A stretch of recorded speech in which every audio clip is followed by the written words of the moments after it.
Welcome back to the Wandcast, the chapter-by-chapter reread of the Harry Potter series with an independent craft brew on the side. Ooh. I'm Aaron, and I'm here with my two favorite Hufflepuffs, Nate and Jade. Hello. Hi. Hello.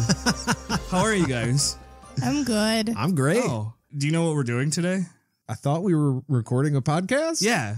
Okay. Actually, yeah. As long as that's still what's happening, then I'm totally, I understand what's happening, yeah. Do you know what's happening today? That? I'm going to be honest, the way you're bringing it up is right? kind of making me wonder if that's what we're actually doing today. No, we're just going to get into Chapter 4 of Harry Potter and the Prisoner of Azkaban, the Leaky Cauldron. Fuck yeah. Yeah, we're going to be reuniting our way into Chapter 4, I should say. What? Reunited, and it feels so good. Reuniting our way. Yeah. That's Yeah. it's a weird use. It works better the less you think about it. Yeah. Look, I realized we're stretching stuff here. Yeah, it's kind of like it makes sense if you don't think about it. Yeah. Yeah. Yeah. Yeah. Uh-huh. Okay. Sometimes maybe having too much freedom is maybe a bad thing. Like, you guys gave me the freedom to write the intro, and sometimes it's not going to be great. You can't win them all. Facts. But do you know who is winning them all right now? Who? Our main man, Harry Potter.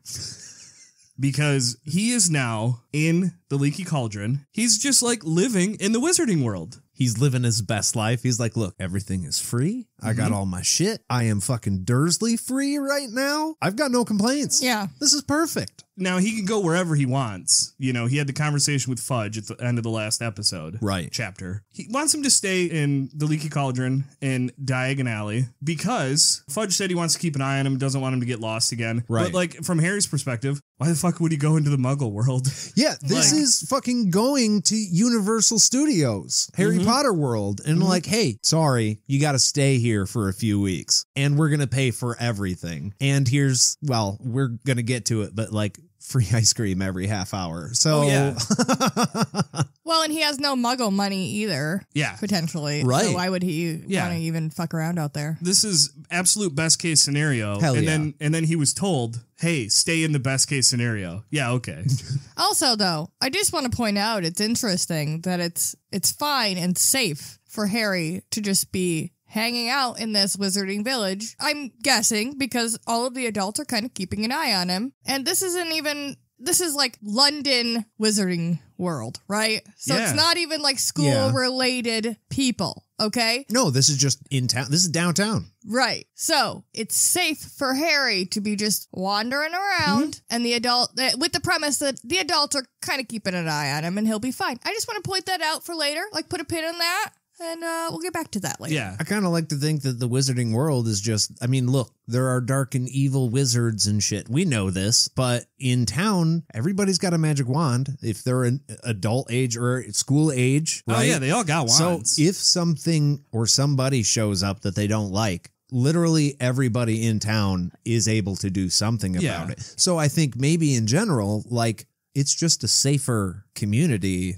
Even though there's dangerous magic shit around, it's probably safer than just anywhere else. It should be. I mean, there is an open portal to the Muggle world. So I would think that maybe this would be less safe than like other wizarding villages. Oh, because they could come from anywhere. Yeah. Yeah, well, but like the Leaky we'll find Cauldron out. is outside of Diagon Alley, right? Right. So like all he has to do is walk out of the front door of the Leaky Cauldron and he's in the Muggle world. Or It's somebody like- else could come in. But yeah, he's got unsupervised supervision. Yeah, kinda. and this is Like, fine. Yeah. Everybody's fine with this. Yeah, roughly 14-year-old or 13-year-old running around, mostly unsupervised. It's fine. Yeah. He's being way more responsible in his thinking about his situation than I ever would have been at his age. So, Well, Good but for also, him. let's think about it. If you lived most of your life in a closet under the cupboard or a cupboard under the stairs, and then you're like, hey, I need you to stick around at this really cool cafe where food is free, room and board is free, and a 5-minute walk from here is all the cool shit. Oh, It's like,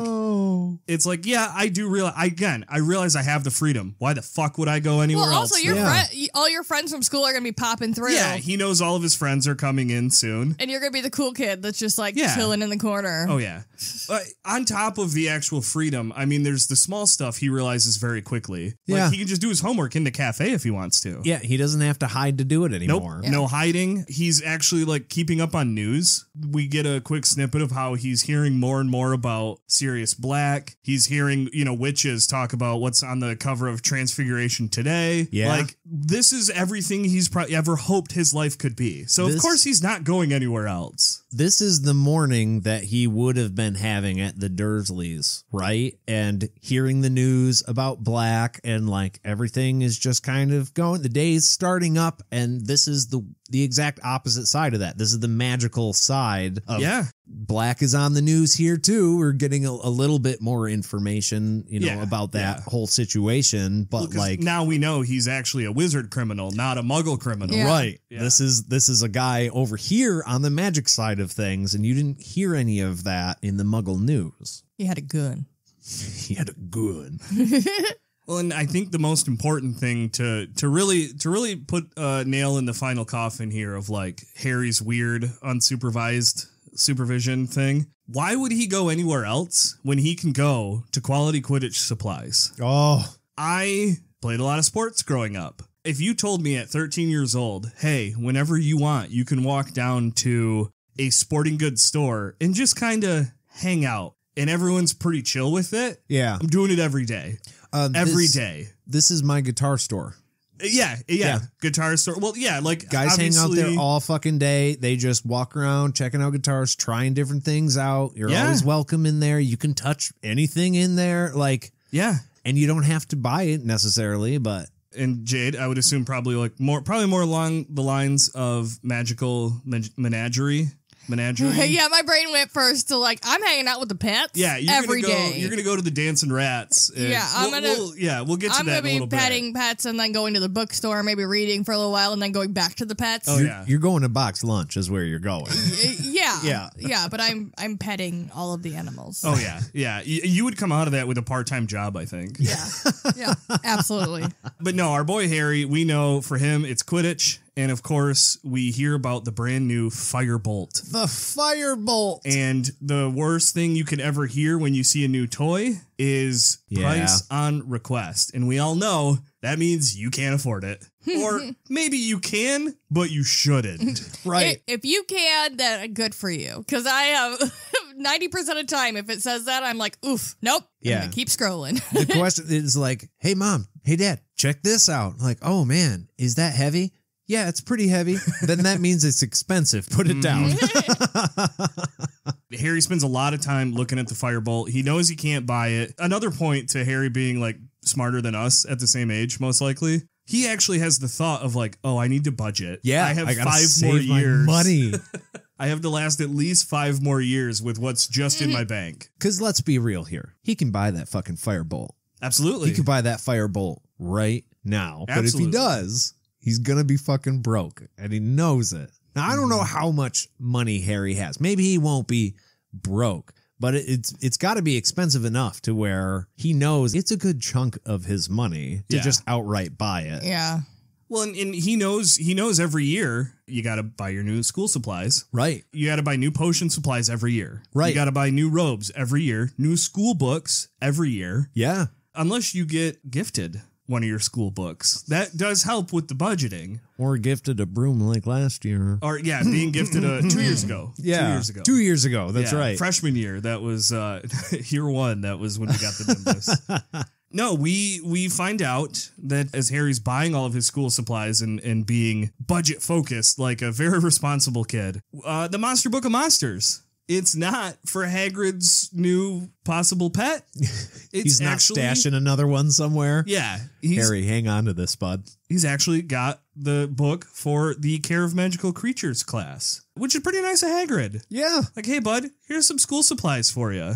Also, seems like it was a dangerous book. Maybe could have just held on to it till it got there. Sent me a letter and say, hey, don't worry about buying this because I got you. Absolutely not. Hagrid thought that was the coolest fucking book he's ever seen. Yeah. Hagrid probably, like, normally doesn't really dig books because he doesn't seem like a very bookwormy person. Not a school book person. Right. This Picture book, books, maybe, for sure. This book, he was like, that's a fucking book if I've ever seen a book. Yeah, that book is half animal, but Yeah. as that came out of my mouth, I realized it was for Harry's birthday. Yes, it was also a birthday present. What? I mean, okay. Oh, yeah. No, I get what you're send saying a fucking now. letter, but Yeah, man. no, you're going to give him the fucking present on his birthday because it's his birthday. Oh, Yeah. okay, we went 2 different ways again. You don't want to look. I was cards saying, are nice. I never fucking save them though. It's a very thank you for the thought. That's awesome. I'm throwing it away, and that's nothing harshing anybody, but. You know what's better? Present. But also- a card saying, hey, your present's,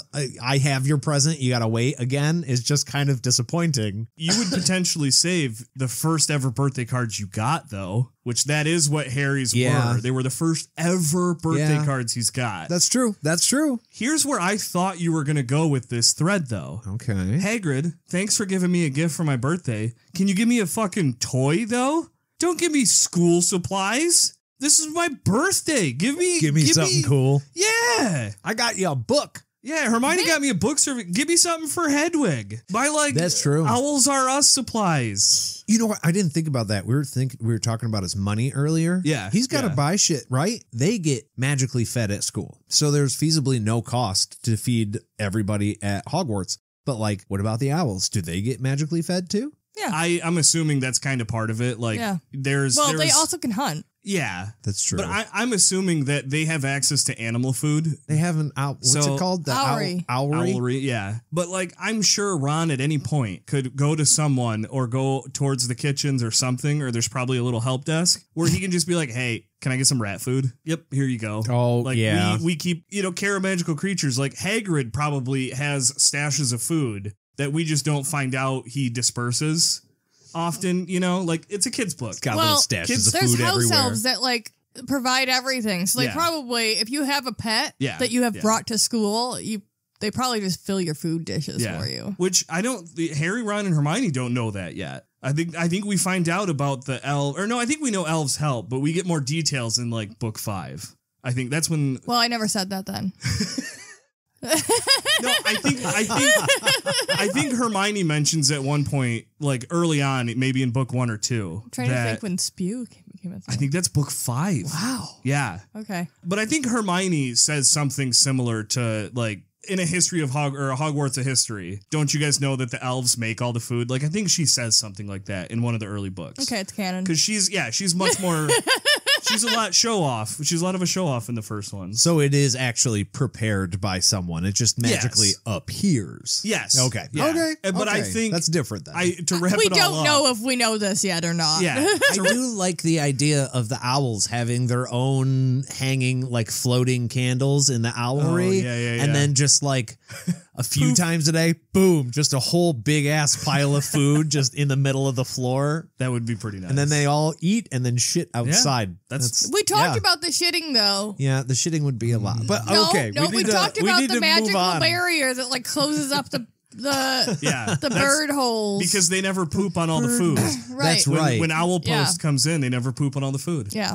It's the everything's spell that Dumbledore set up. Like, if you shit in here, you will burst into flame immediately. There is no pooping in here. Everything's got a good explanation. Sometimes it's just not great. Magic. Do you know what else isn't great? What else isn't great? What the Flourish and Blots workers have to go through to stock these Care of Magical Creatures, a monster book of monsters books, because they are so relieved when Harry lets them know that he already has his copy. I've already got that one. These workers are getting bitten multiple times a day. Visibly sagged with relief. Yes.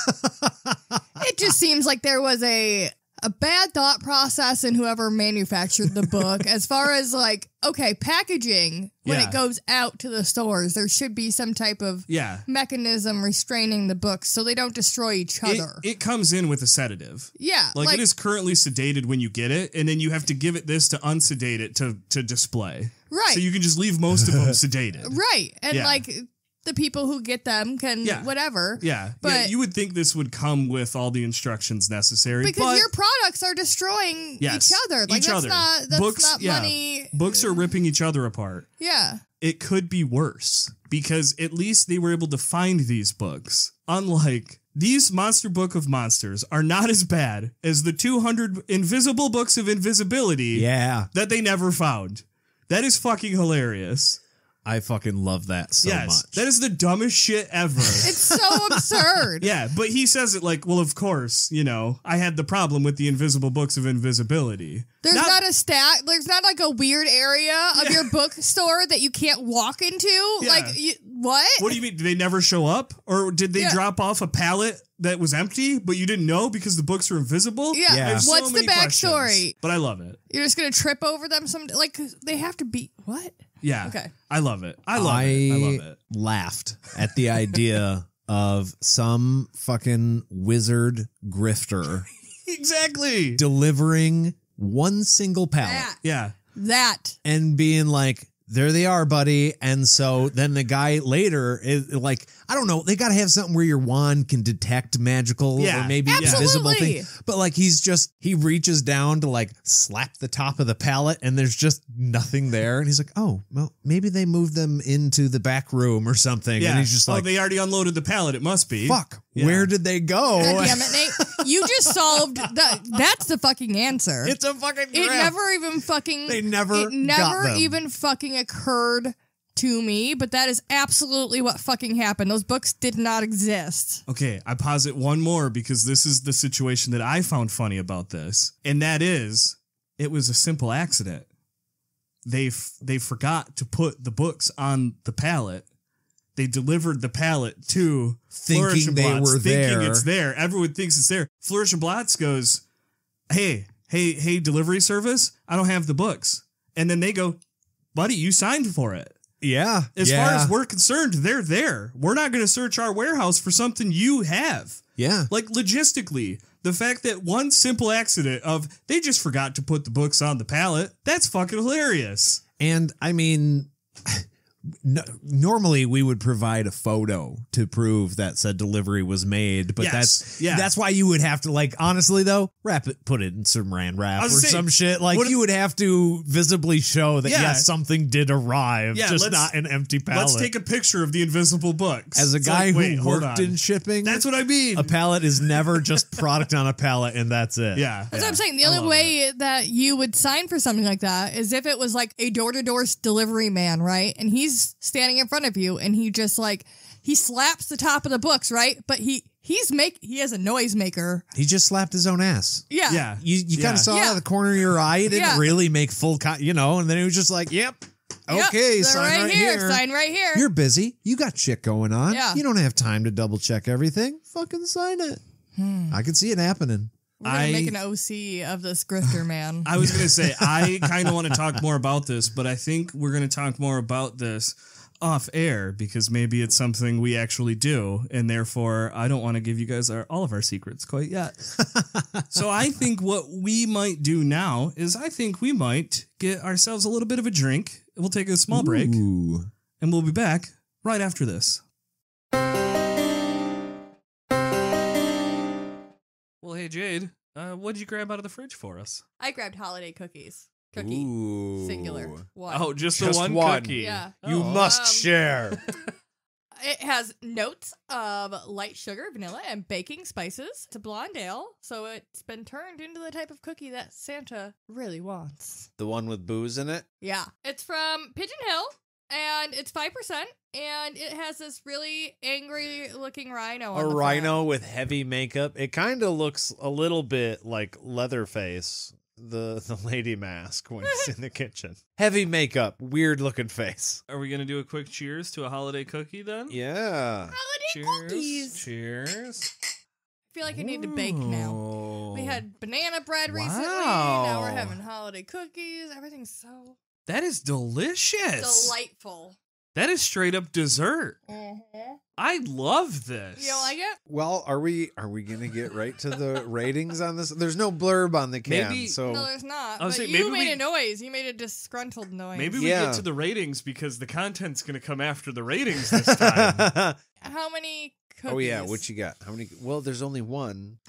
How many sprinkles on your cookie, Nate? Oh, good one. Ooh, I'm inclined to go heavy on sprinkles, but at the same time, I'm gonna give this beer a 5 because I do like the sweetness of the cookie. I see what they're going for, kind of one of the gingerbread cookies like Grandma would make. You know, the ones with the real baking spices. I don't get ginger in here, though. It's like a... Nutmeg. Heavy. It's heavy on something, and it's just, I don't know, it's hitting me a little wrong. If maybe they had toned down the baking spices flavor in it, that maybe I would enjoy it a little bit more. You are not a fan of the oatmeal cream pie either. No, and maybe it's something in there that these two beers share, but it is not bad. So I'm not going to go below 5. Below 5 to me is indicative of beer that I think is not good. But 5, I think it's solid. I would happily accept if handed to me, but I'm not going to go out and buy myself. This is a 9 for me. Wow. We are 9. so far apart. This is the liquid alcoholic version of those windmeal cookies. And Windmeal I cookies, love that's what they those are. things. The subtle flavors when you get into spice territory, I'm not great at picking up on. Cinnamon, almonds, and molasses. It is similar to their oatmeal because they're the ones that yeah. makes OCP. That's true. And yeah, it yeah, is yeah. similar. It's a lighter. I think it is a lighter version of that. I like this better than the I oatmeal like this. cream I think pie. you could drink this more as an easier drinker. This is a 9. I would say 8 and then a broken sprinkle, like 8. Santa's bitten cookie. Yeah, So there's like- only a half of one. like 8 and 3/4. Okay. Okay. Hey, you like what you like and you rate it what you rate it. Yeah. Damn right. Okay. Well, I think Jade and I are going to continue drinking this. Yeah. And then we'll get back to the book. Right after this. What she said. If I was Santa, this kid's not getting presents. Just saying. Oh my gosh. And we're back. And it's a little bit of an unfortunate we're back because Harry notices something before we leave the bookshop. He sees a book with a very large black dog on the front. I think that's, hold on, I think that's all we can do. What's going on? Probably. Yeah. Copyright. Legally, I don't think we're allowed to go any more on that. Oh, is that song? Yeah. Oh, okay. The song that says nothing about Black Dog is an Okay. absolute fucking badass track for Harry to see this book too. I love it. Drastically changes the mood because Harry's a bit upset, whereas this would be like, oh, fuck, yeah. That was that big fucking dog I saw. That sounded like a happy thing. Nope, we can't do more. No, this is unfortunate for Harry because this large black dog is on the cover of Death Omens, What to Do When You Know the Worst is Coming. Which is actually how that song does tie into it because it's very much about coming. So there you go. Cycle made, you're welcome. Anyways. Hey, people who know, love it. People out there are loving that right now. There is at least a couple people A couple. who really enjoyed that. And this one was for them. If you didn't, then I profusely apologize.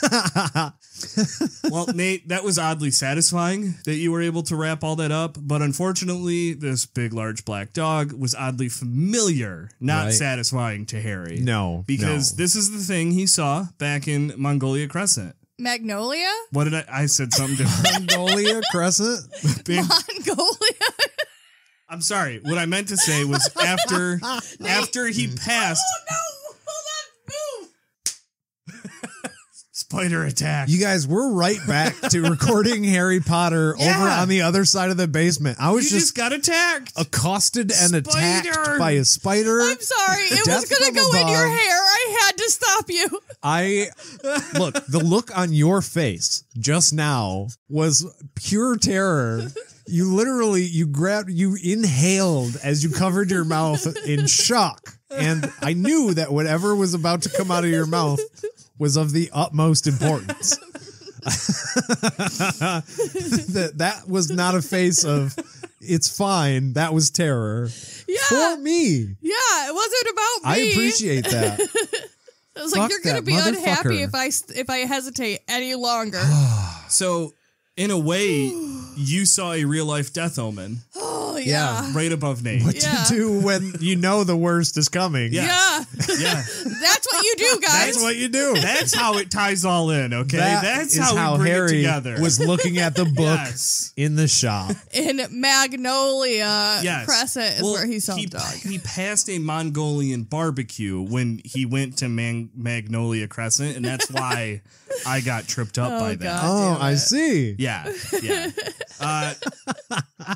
Well, like I trip and slip my way through this podcast, days now are slipping by for Harry.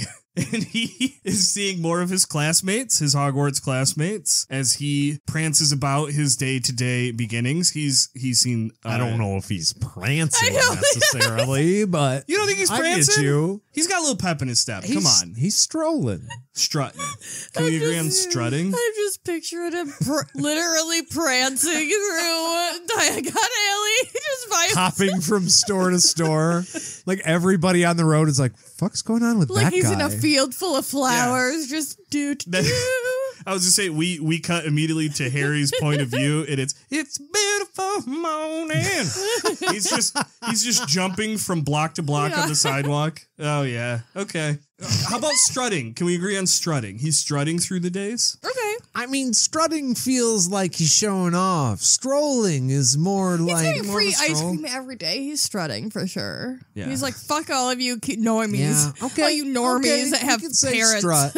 Yeah, and I'm sorry. I meant to bring this up earlier because, we get told that when we talked about how Harry's doing his homework out in the open, he's getting Sundays every 30 minutes. Half hour.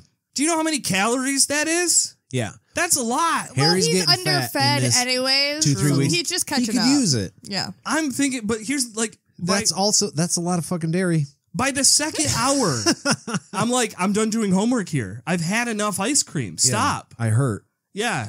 You Bad things are on their way.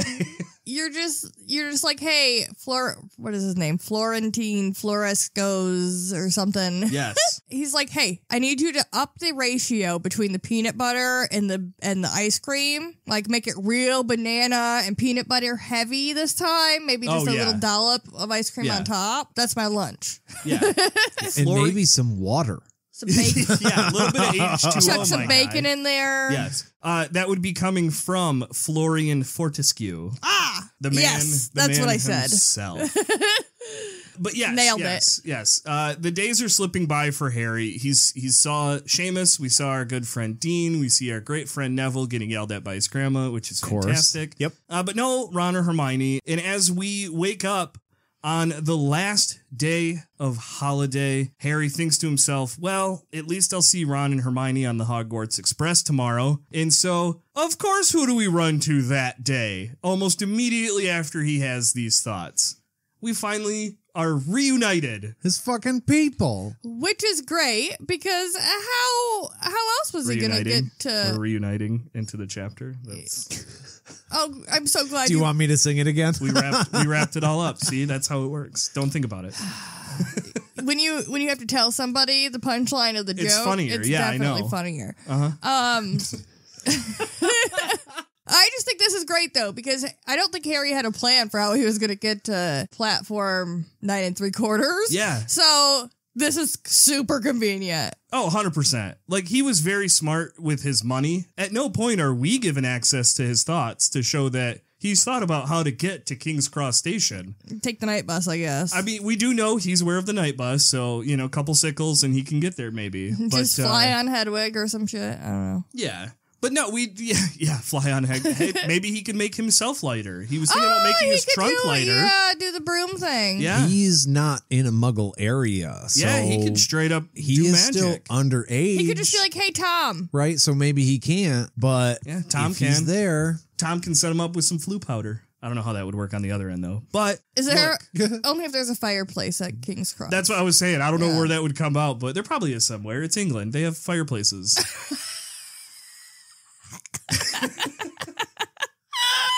Yeah. Okay. Yeah. Continue. I think that's a true thing.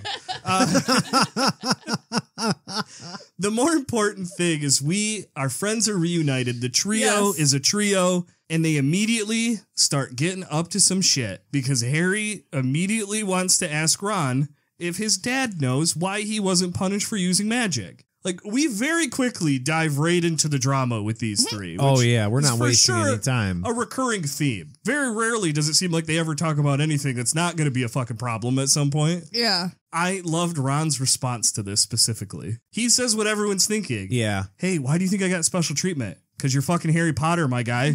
Well, you're going to get special treatment for your entire fucking life. Yeah. It's probably because you're you, isn't it? Yeah. I loved it. Then we get even more better, gooder news tied into what you were saying here, Jade. I speak words. Everyone is staying at the Leaky Cauldron. We get like sleepover. We get family fun time with the Weasleys, but Hermione's here. We got everyone. This is the best way to end the last night of your little Dursley free vacation. And you're staying in a bar so the adults can have a real good night. Yeah. He's not with the whole family yet, correct? They're not at the Leaky Cauldron yet. They're still out and about because Harry's already got his supplies, but they're still getting theirs. Yeah, they're still in town buying all their stuff. As we get a little bit of talk in here, Hermione admits that she's taking Muggle studies. Ron immediately kind of brings us up like, you grew up as a Muggle. Like, why are you studying Muggles? Easy A, bitch. Yeah.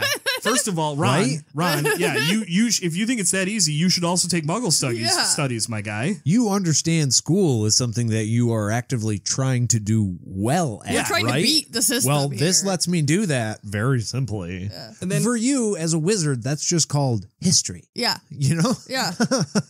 But here's the other thing. She's taking a shitload of other courses. So she's got all those books, but she does have a little bit of money left over, and she wants to get an owl. And Ron brings up how Scabbers hasn't been looking great. And Harry, because he's a master of what is and isn't in Diagon Alley at this point. Right. He goes, magical creature shop right over there. And everything's right here. This is literally the place. All the shit you need right now. Yeah. We're doing that thing. 2 birds, 2 problems, 1 stone, solved. Right. I also just want to say, bringing a older pet, especially a smaller older pet, or like on an overseas like flight of some kind, because I assume like they could have apparated, but they may have also taken like a magic carpet because it was a whole family. Hey, Mr. Weasley likes but either way, any of those Muggle stuff. Maybe they took a ship. Either way, that traveling is hard. Yeah, and Egypt is not a cool place. Like, I mean, it's cool, as in like, hey. Cool. Oh, but like temperature-wise. Yeah, okay, I follow you. It's very hot. Especially compared to, I mean, we get it here in the Midwest, but especially compared to England. Yeah. You're going to a very dry climate. And not saying that rats don't normally live there, because I'm not sure. Remember that do. But if you don't live there normally, you wouldn't be acclimated. Desert rats live there. Right. Yeah. Exactly. Yeah. So, just want to say,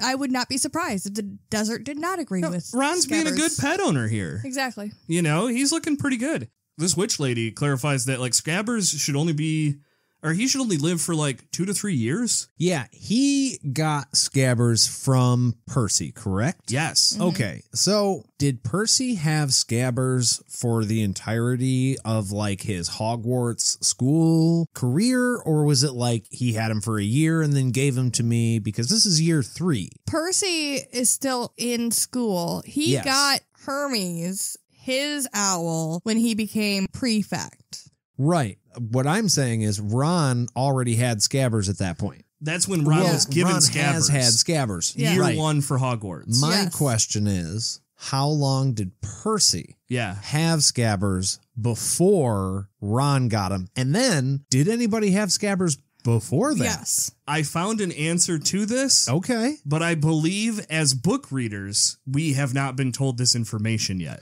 Right. I think we are told, I think some of this information gets filled in later. Okay. But we know that Percy had him before. We are not explicitly told how long Percy had him before. But we are told that he was not young when Percy got him. Yeah, he was already an old rat. He was already a hand-me-down. Yeah. We're told that like at this point right here. Which I assumed at that point. point, that meant Percy got him in year 1, similar to how Ron got him in year 1. Right. Yeah. And so I'm assuming it was probably the same. It was probably the same set of circumstances. So there's a good chance Scabbers is at least 8 years old. At least at this yeah. point. You know, it would be very interesting to find out exactly the origin story of Percy getting Scabbers, because we know the Weasleys don't have a lot of money. Yeah. So did they go into like a pet store and say you're allowed to buy a rat, but you could only have like a second-hand rat? Or did they just find him? Maybe they just found him and they were like, yeah, you can keep this dirty street rat. Maybe. think Hey, that they is got to save a something. buck. Because I haven't kept up very well on what is and isn't canon over the years. Oh, yeah. I read the books when they came out. I watched the movies when they came out, but then it's been very surface level as far as how some of the lore goes. So I feel like that information is probably out there. The main point of this is Scabbers is old as fuck. Yeah. And the witch lady's even like, do you want a new one? Do you just want a new rat? You could get one of these ones. They dance. Yeah, look, fixing that one is probably going to be very expensive. And they don't live that long. So, like, it's going to be a temporary fix kind of anyway. She's like, this You bitch can is just going to buy die a- soon. Yeah, yeah. in a sort of not nice, but also in a nice way. Yeah, in the Yeah. more blunt sense. Look, Yeah. kid, you're not going to have this thing long either way. So you could just get a new one for probably much cheaper. Yeah, It it's might kinda- actually, yeah, I don't know. It's kind of like a car. It gets to a point in a car's Yeah. lifespan where you're like, I'm paying more than a down payment to fix my car. I It's think I'd the, rather just go to the down payment at this point Yeah, and it's get a new car. the ship where I forget the name of it, but when you replace each part of a ship, at what point does it become a new ship? Ship of Like Theseus? Theseus, that Yes. sounds about right. Yeah. But Yes, it's I like, believe so. okay, at what point of a car, like you said, Yeah, like, yeah. your car could technically live forever as long as yeah. you just replace whatever breaks down on it Yeah. with a brand new one. And then, eventually when the frame goes, you got to basically rebuild the whole thing. But like pets, you can't do that with necessarily. Are you saying you can't replace your pet's parts? No, and have I'm it be saying the same there's pet? dogs that have like wheelchairs and bionic. yeah, you sure. know, you can Yeah. do things for them, but you can't like just slap a new one on there. Yeah, yeah. So pets are different. Like, look, they It's a have one- an expiration date at some point, and it's super sad. Wow. But It's like, a 100% replacement all at once. Yes. Yeah, you can't slowly do it over time. Yeah. That would be cool, though. it would be badass. Yeah. Yeah. I'd like a bionic pet, I think, as a cyborg pet. But anyway, we are also shown what other magical creatures are in this shop. And we have round 1 of Crookshanks the cat versus Scabbers. And I think in a surprise to no one, Crookshanks is the victor of round 1. Mm-hmm. Jumps on Ron's head, this giant orange fluffy cat. Fucking attacks Ron's face. Yes, goes for the kill, attacks Ron, and Harry and Ron have to shoot out because Scabbers is gone. It takes them a few minutes to find Scabbers. Once they do, they turn around and they see Hermione. And which pet do we think Hermione ends up buying? Even though she went in there to get an owl, she's carrying Crookshanks. Fuck. And Yeah. listen, I didn't understand this very much when I was younger, I don't think. But now, Now you're a cat owner. now knowing that she went in there, and we don't hear about any other cats in that place either, by the way. This is the only cat. Crookshanks has been stuck there. Nobody wants him because Oh, he's yeah. got a squished, ugly face. Yes. And he's kind of an asshole, I think. So most people are just like, no, we don't want you. And she was just like, oh my God, I'm going to give you a fucking home. And it's a cat, which is way more personable Yes. than a goddamn owl Oh, I agree. Yeah. or a rat. I mean, I love rats. You can Joey cuddle. and Paul, whatever. But yeah, you can fucking cuddle a cat. You can play with a cat. You can play with a cat. Yeah. Look, obviously this is going to be a problem, but it is time to get back to the Leaky Cauldron and finally reunite with the whole family. Hermione's been dropped off by her folks. And I'm not going to lie, I'm a little jealous because I myself kind of wish I could go to a Leaky Cauldron right now. Yeah. A little thirsty. Yeah, I wouldn't mind a beer. All right. So I think we'll take a quick little break and top our glasses off here, and we'll be back right after this.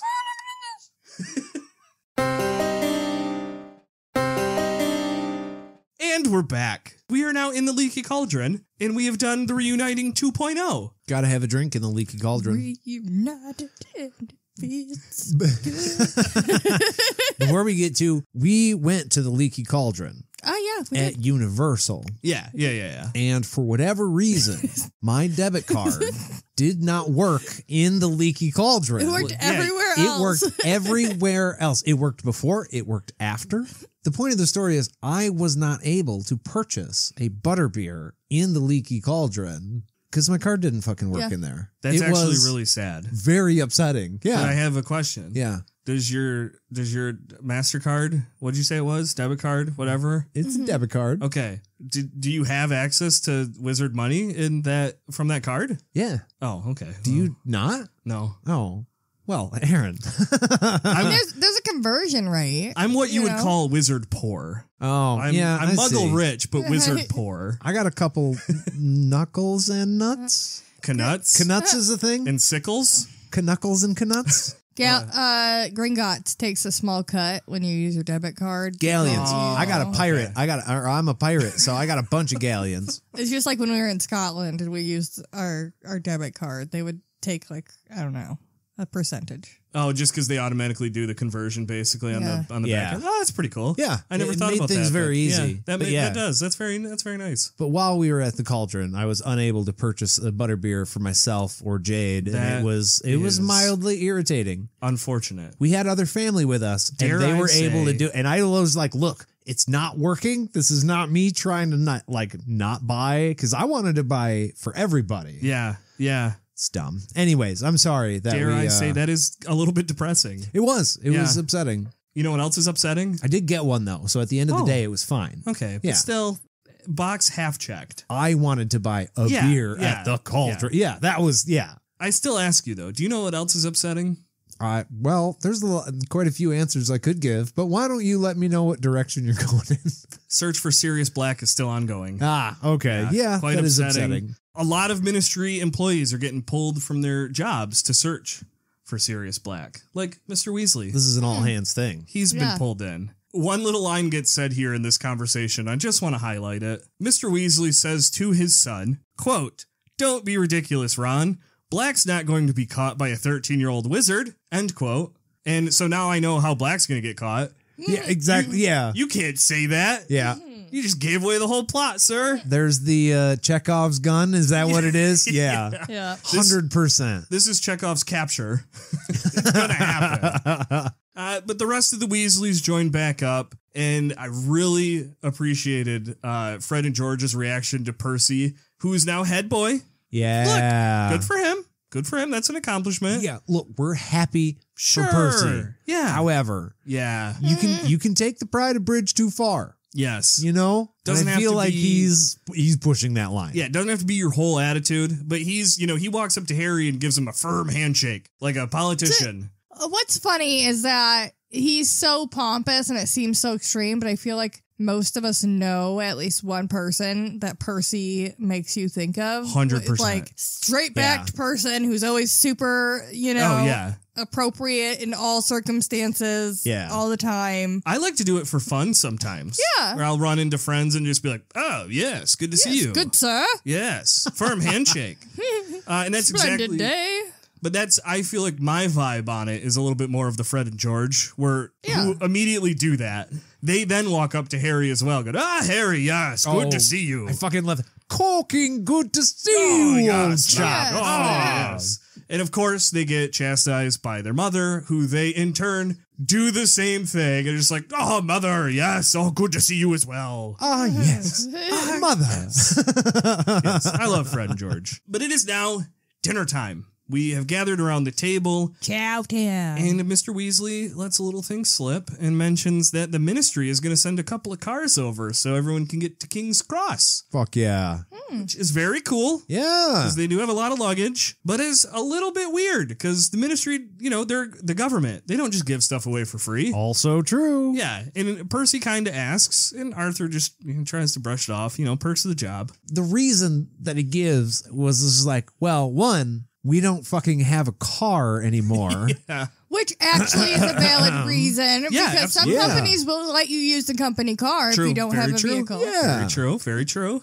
But that's what it is like, hey, we got our car taken away in a very public manner very recently. So because my kid is a fuck around, of no one's fault, Ron. Yeah. My boss is sending a car to help us out because we got a bunch of kids. Did they all apparate to the Leaky Cauldron? Oh, they probably used flu powder because that's how they got there in the second Yeah, book. probably flu powder. Okay. And Hermione got dropped off. Yep, Her that all parents makes drove her there sense. and This dropped her all off. checks out. Yep. Okay. And it No actually potholes. it actually makes a lot of sense. Just dropping your young teen daughter off at a random bar in downtown London somewhere. Perfectly normal. No big deal. It's a pub. Well, okay, you know what? I do take it back because that is a different vibe. Restaurant, you can get a Coke. That's fine. What's also funny is that Hermione's parents have also been made, like, it's been made pretty clear that Mr. Weasley makes them uncomfortable because he's super, like, Yeah. in their face all the time. They were together last year doing the school shopping. So they don't want to deal with Mr. Weasley, but they're also like, yeah, take my daughter. We don't necessarily like you, but also, like, I don't want to do this. So here's my daughter. Yes. Dinner goes on so well. Everyone chit-chats, reunites, catches up a little bit. And it is revealed that Ron has not fully packed his trunk yet. And so everyone is sent upstairs to finish packing so they can be ready to get up early in the morning and get to King's Cross Station on time. And some shenanigans occur. And we find ourselves with Harry as he's making his way back down to the parlor to get Ron's rat tonic. Got to get the tonic. And he hears a little bit of an argument between Mr. and Mrs. Weasley. Well, maybe a debate. Maybe it's not so much of an argument. I think it was more of a debate. Some heated words. Yeah, they weren't arguing a little with bit each of other. fire behind what they're saying. It doesn't Yeah. necessarily mean it's like bad. Debating with conviction. Any healthy marriage is going to have conversations like this. Yeah, I was going to So- say, I wasn't trying to make light of it, but it's also not like Arthur smashing plates and being like, No. is that what you want? You know what I mean? Like, No. they're just having a talk. Yeah. But also one, they're assuming, was private. Oh, yes.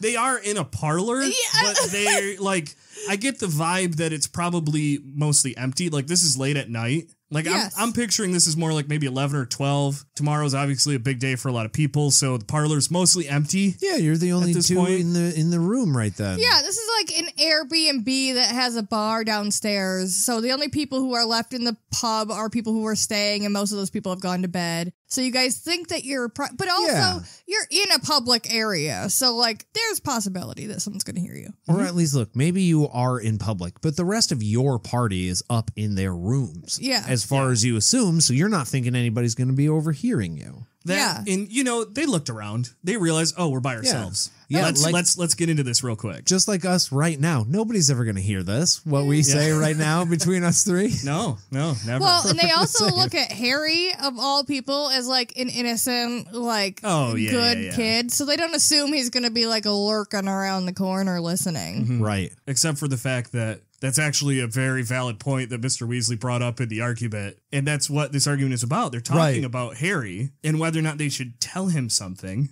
Mrs. Weasley's worried about him being happy, but Mr. Weasley is like, no. Do you know what our son and Harry do in their free time? They are constantly getting up to shit.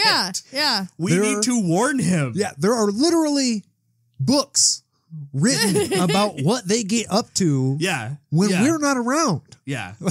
We need to address this now. It's kind of to me, to make a very quick parallel and not get into it too much because it's a whole other topic. It almost felt like pregnancy awareness with abstinence versus protection.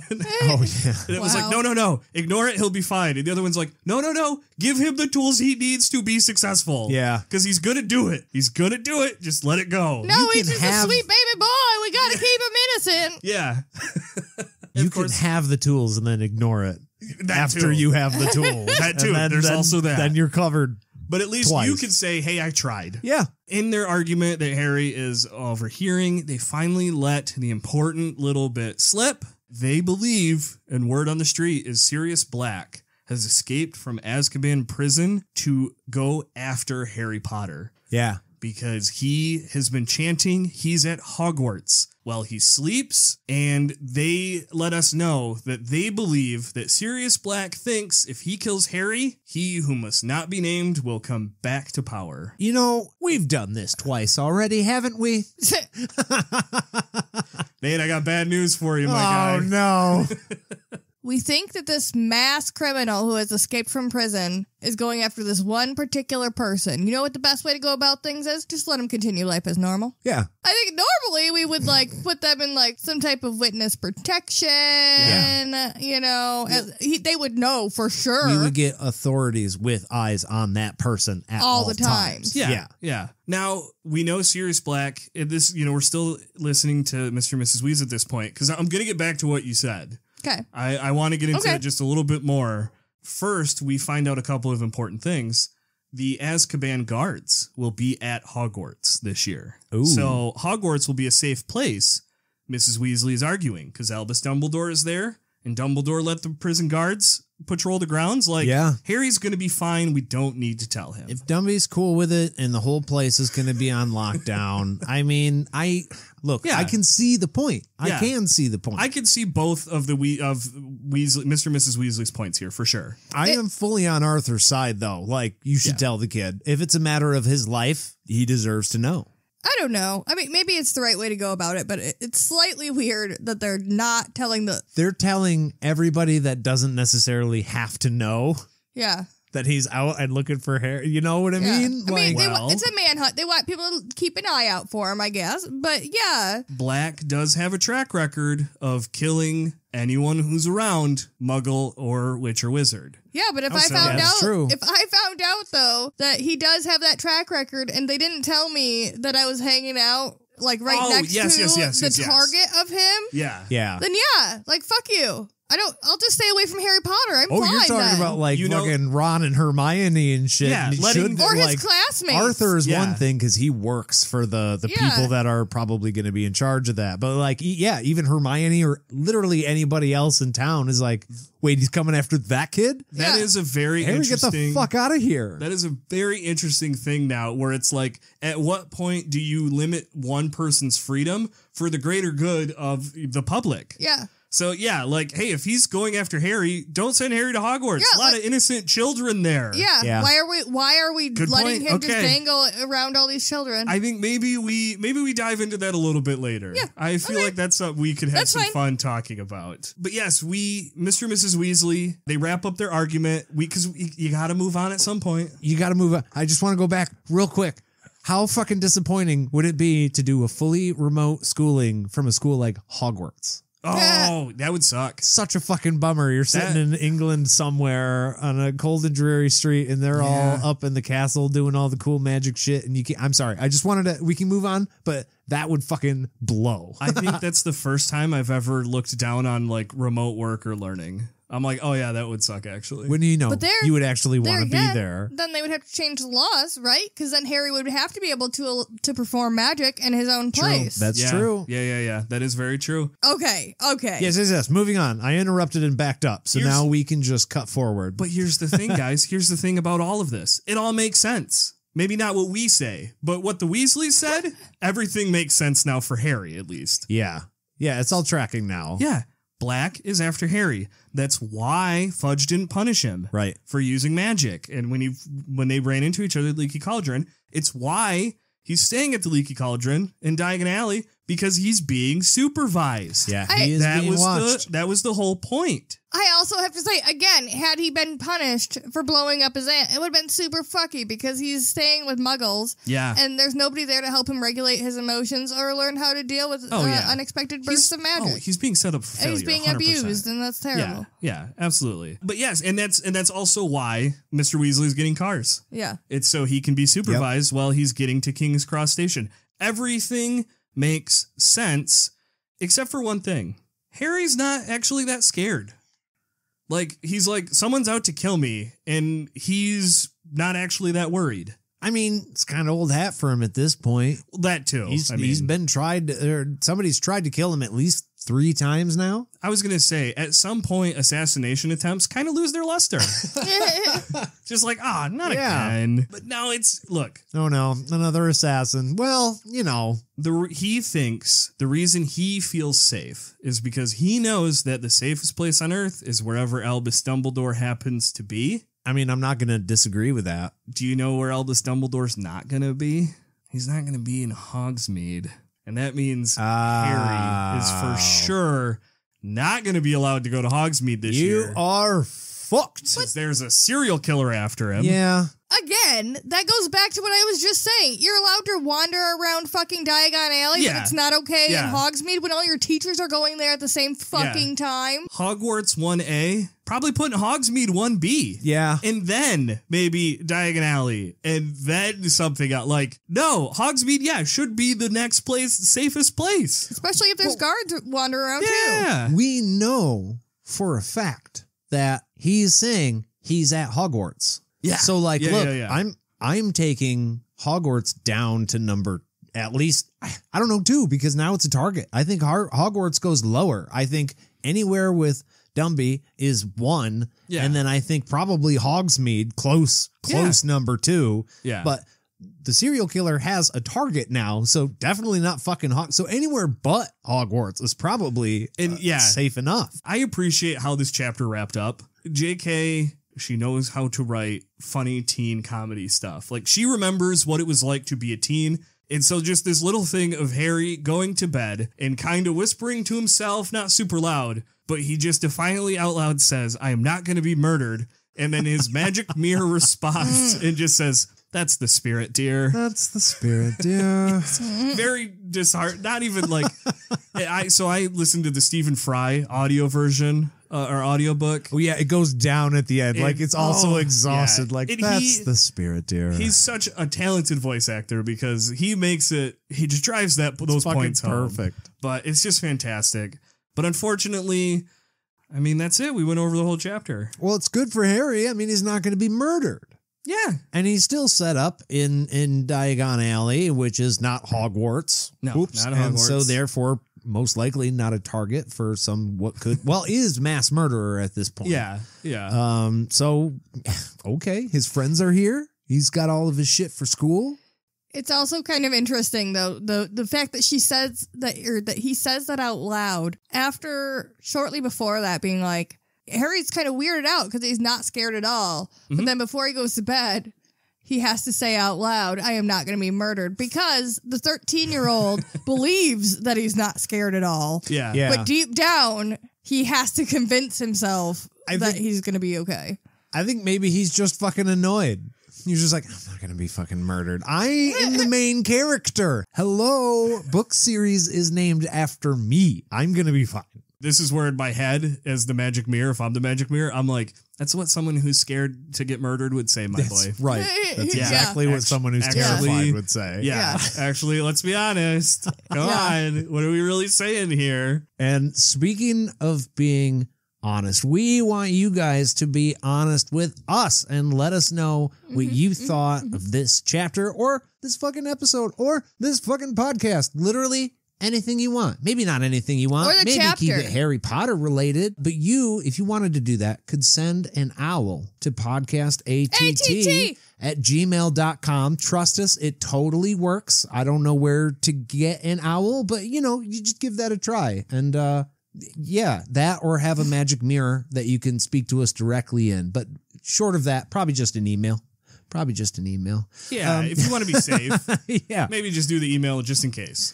You can also follow us on any of our social medias. And if you wanted to support this show, you can go to patreon.com/podcastatt and make a pledge of any amount there. You'll get access to side quests and, at this point, quite a fucking log of things that we've done over the years as extra content for both this show and the Sword of Truth podcast, which if you haven't listened to, you should probably check that out. It's pretty good. I like it. I do say so myself. Yeah, I'm a big fan of that show too, actually. I'm subscribed to it.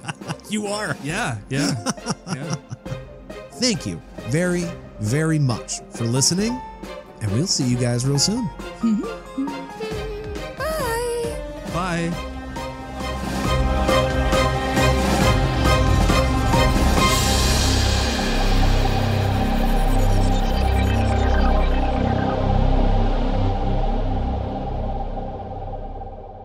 And you know what? Just as a final parting, I hope none of you get murdered. I hope that for all of us. Weird. This year. That's weird. Yep. Stay safe.